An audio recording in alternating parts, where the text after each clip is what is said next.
Okay, here's a LoftyFiber Raddle on a Louet built-in rattle. When it's on here, it doesn't really want to come off, which is a good thing.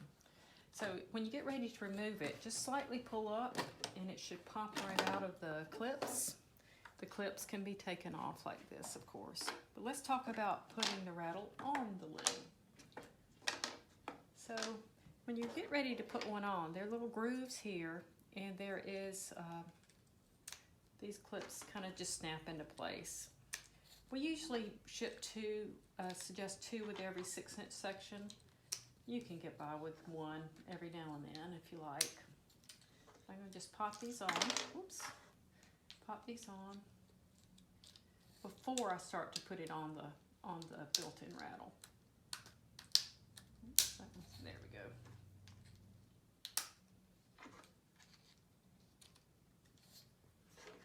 Okay, I'll just put one on this last end. So when I get ready to do it, of course it's nice to center it on your rattle. Start at the back like this. So I'm going to kind of rotate it around, and then I'll start here at the end and just kind of push it down. If I can't do the whole width at once, so there's enough play in here that I can just see here. Now they're all down except this last one. So I'll rotate it to the back and down. And now it's snapped into place.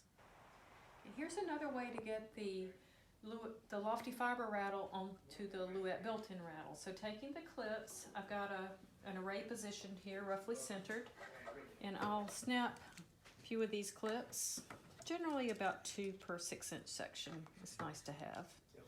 And these clips, notice one end is wider, so the more narrow clip. And when I put the clips on, I kind of rotate them on like that. So I'm taking it to the back and snapping to the front. I'll do that again. Back, snap. Okay, so now the clips are spaced out on the loom. So I'm gonna place my rattle here, just centered, and I'll just start pressing in. And it doesn't take a lot of force, and it's in the rattle.